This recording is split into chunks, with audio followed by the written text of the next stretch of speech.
Hi friends, welcome to Vinmani kitchen. எல்லாருக்கும் வணக்கம். இன்றைக்கி சங்கரா மீன் குழம்பு செய்கிறோம். அது டிஃப்ரெண்ட்டாக செய்கிறோம். அது எப்படி செய்யுதுன்னு பார்க்கலாம் வாங்க. பாத்திரம் சூடாகிட்டுருக்குதுங்க, எண்ணெய் ஊற்றிக்கலாம். இது சங்கரா மீன் குழம்பு செய்கிறதுக்கு இது எப்படி செய்யலான்ட்டு ஃபஸ்ட்டு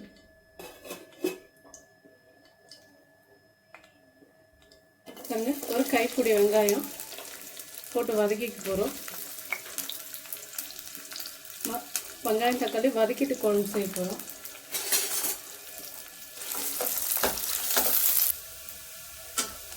வெங்காயம் நல்லா வதங்கிடுச்சு. இப்போ தக்காளி சேர்த்துக்கலாம். தக்காளியோட நான் ஒரு 3 தக்காளி மீடியம் சைஸ் எடுத்து கட் பண்ணி வச்சுருக்கேன். இப்போ இந்த தக்காளியை போட்டு நல்லா வதக்கிடுவோம். இந்த மாதிரி வெங்காயம் தக்காளி போட்டு வதக்கிட்டு நம்ம மீன் குழம்பு செய்யும்போது இன்னும் கொஞ்சம் நார்மலாக செய்கிற மீன் குழம்புடைய இந்த மீன் குழம்பு கொஞ்சம் டேஸ்ட்டாக இருக்கும். இது ஒரு 2 நிமிஷம் நல்லா 2-3 நிமிஷம் ஆகும். இது வதங்கின பிறகு பார்க்கலாம். பாருங்க, தக்காளி நமக்கு ஓரளவுக்கு வதங்கிடுச்சு. இந்த அளவுக்கு வதங்கினா போதும். இப்போ நான் இதை ஆஃப் பண்ணிக்க போகிறேன். இந்த வெங்காயம் தக்காளி எல்லாம் நல்லா ஆறின பிறகு ஒரு மிக்ஸி ஜாரில் போட்டு அரைச்சி எடுத்துக்கலாம். பாருங்க, இப்போ வெங்காயம் தக்காளி வதக்குனா அதே கடாயில் நான் இப்போ மீன் குழம்பு தாளிச்சிக்க போகிறேன். அதுக்கு தேவையான எண்ணெய் சேர்த்துக்கிறேன். இப்போ இது எண்ணெய் நல்லா சூடாகிடுச்சு. பாருங்க, கடுகு சேர்த்துக்கிறேன். வெந்தயம் ஒரு 1/4 டீஸ்பூன் எடுத்து வச்சுருக்கேன், அதுவும் சேர்த்துக்கிறேன். கேஸ் கொஞ்சம் இப்போ ஸ்லோ பண்ணிக்கலாம்.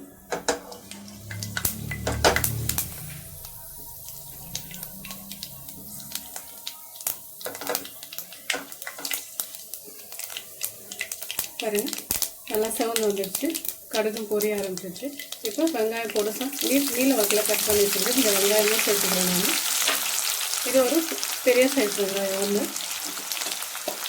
கேஸ் ஃபுல்லாக ஆன் பண்ணிக்கிறேன்.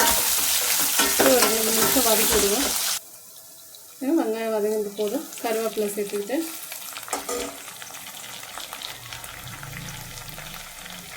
ஒரு டீஸ்பூன் இஞ்சி பூண்டு பேஸ்ட்டு, இன்னும் கொஞ்சம் ஒரு 1.5 டீஸ்பூன்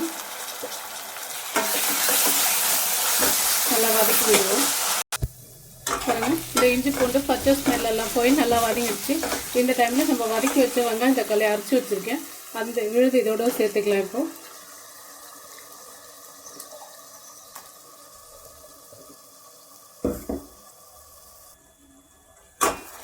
இப்போ இதை நல்லா வதக்கி விடுவோங்க. ஒரு 5-6 நிமிஷம் ஆகும் இது வதங்கிறதுக்கு. ஃபுல்லாக கேஸ் ஆனில் தான் இருக்குது. இந்த மாதிரி வெங்காயம் தக்காளி வதக்கி அரைச்சி மீன் குழம்பு செய்யும்போது இது ஒரு மாதிரி டேஸ்ட்டு சூப்பராக இருக்குங்க. நீங்களே இந்த மாதிரி ஒரு முறை எங்கள் வீட்டு மீன் குழம்பா நீங்களும் செஞ்சு பாருங்கள் ஃப்ரெண்ட்ஸ். இது வதக்கிட்டு கொஞ்சம் நேரம் பாருங்க. இப்போ வெங்காயம் தக்காளியெல்லாம் இப்போ நல்லா வதங்கிடுச்சு.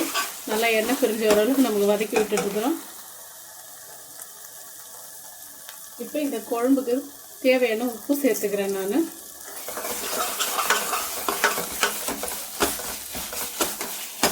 உப்பு சேர்த்து ஒரு 2 நிமிஷம் வதக்கி விட்டாச்சு.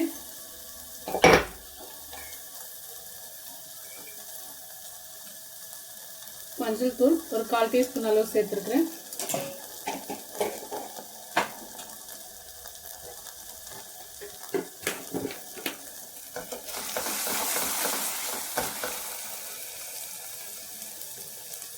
இது குழம்பு மிளகாய்த்தூள் தாங்க, 1 டீஸ்பூன்.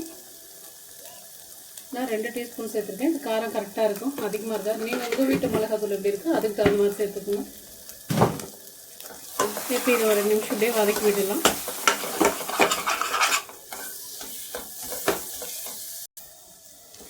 மிளகாய்த்தூள் பாருங்கள், மிளகாய்த்தூள் போட்ட பிறகு நம்ம நல்லா எண்ணெய் பிரிஞ்ச வர அளவுக்கு எப்படி நல்லா கலர் தெரியுது. இந்த அளவுக்கு வதக்கியிருக்கிறோம். இந்த மாதிரி வதக்கும் போது தான் நம்ம குழம்பு நல்லா டேஸ்ட்டு கிடைக்கும். இப்போ நான் இது தண்ணி சேர்த்துக்க போகிறேன்.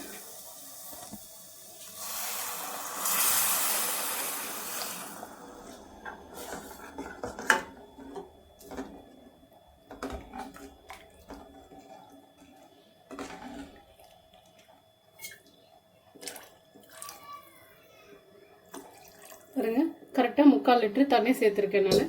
எங்களுக்கு கொஞ்சம் தண்ணியாக குழம்பு தேவைப்படுது, அதனால் நான் கொஞ்சம் தண்ணி சேர்த்துக்கிறேன். ரொம்ப தண்ணியாலாம் இருக்காது, இது கூட திக்காக இருக்கும் ஓரளவுக்கு. பாருங்கள், இந்த மாதிரி இது இன்னும் கொதிக்கணும். இன்னும் கொதிச்சதுன்னா திக்காக வந்துடும் நமக்கு. இல்லை வேணான்னு நினச்சிங்கன்னா நீங்கள் ஒரு 200 ml தண்ணி வச்சா கூட போதும், இன்னும் நல்லாயிருக்கும். நம்ம வந்துட்டு எல்லாம் நல்லா எண்ணெயில் இந்த மாதிரி வதங்கிச்சுன்னா தான் இந்த மாதிரி கலர் ரெட்டு கலராக வரும் நமக்கு. சரியாக மிளகாத்தூளெல்லாம் எண்ணெயில் வதங்கலைன்னா நமக்கு இந்த மாதிரி கலர் ரெட்டாக வராதுங்க.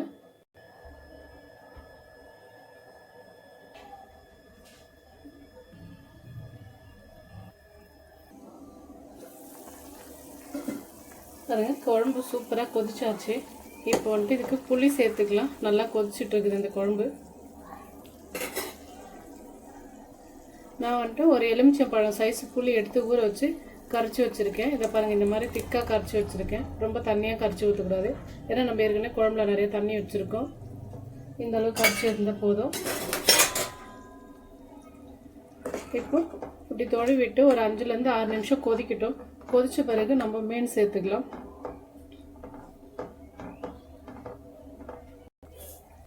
பாருங்க, புளி ஊற்றி ஒரு 5 நிமிஷம் நல்லா கொதிச்சுது குழம்பு. பாருங்கள், நல்லா எண்ணெய் பிரிஞ்சு வந்திருக்கு இந்த அளவுக்கு மேலே. இப்போ இந்த டைமில் வந்துட்டு நான் மீன் சேர்த்துக்க போகிறேன். குழம்பு கூட பாருங்கள் தண்ணியெல்லாம் இல்லை, நான் சொன்ன அளவுக்கெல்லாம் திக்காக வந்திருக்கு. ஏன்னா நம்ம வெங்காயம் தக்காளி வதக்கி அரைச்சி ஊற்றினா நம்ம இந்த மாதிரி தான் வரும் நமக்கு. பாருங்கள், நான் சூப்பராக எண்ணெய் எல்லாம் பிரிஞ்சு வந்திருக்கு ஓரெல்லாம். இந்த டைமில் நான் மீன் சேர்த்துக்க போகிறேன். பாருங்க, சங்கரா மீன்.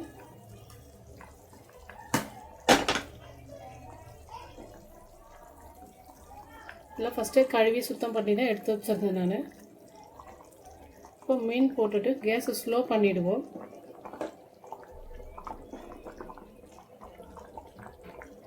கேஸ் ஸ்லோ பண்ணிவிட்டு ஒரு 5 நிமிஷம் இருக்கட்டும். ஒரு மூடி போட்டு வச்சுருவோம்.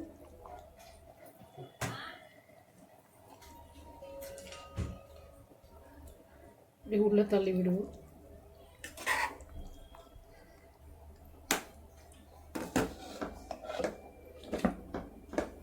ஒரு 5 நிமிஷம் இருக்கட்டும். ஸ்லோவாக இருக்குது கேஸு.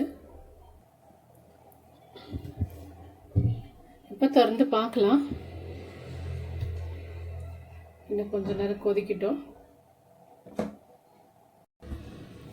இப்போ வந்து கேஸ் ஃபுல்லாக ஆன் பண்ணிக்கிறேங்க. ஆன் பண்ணிக்கிட்டு ஒரு முறை நிதானமாக அப்படி பார்க்கலாம் எடுத்து. பாருங்கள், நல்லா வெந்துடுச்சு மீன். மீன் போட்டு ஒரு 5 நிமிஷம் இருந்தாலே போதும் நமக்கு. அதிகமாக இது ஒன்றும் வேகணும்ன்ட்டு ஒன்றும் இல்லை.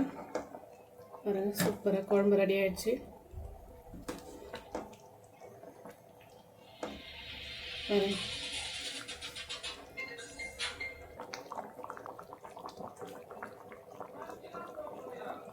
ஃப்ரெண்ட்ஸ், சங்கரா மீன் குழம்பு சூப்பராக ரெடி ஆகிடுச்சு. நீங்களும் இதே மாதிரி செஞ்சு பாருங்கள். வீடியோ பிடிச்சிருந்தா லைக் பண்ணுங்கள், ஷேர் பண்ணுங்கள், சப்ஸ்கிரைப் பண்ணுங்கள். நாங்கள் போடுற வீடியோ உங்களுக்கு உடனே வரும். பெல் ஐக்கான் அழுத்துங்க, அப்போ தான் நாங்கள் போடுற வீடியோ உடனே வரும் உங்களுக்கு. Okay, bye friends. Gas off பண்ணிக்கிறேன்.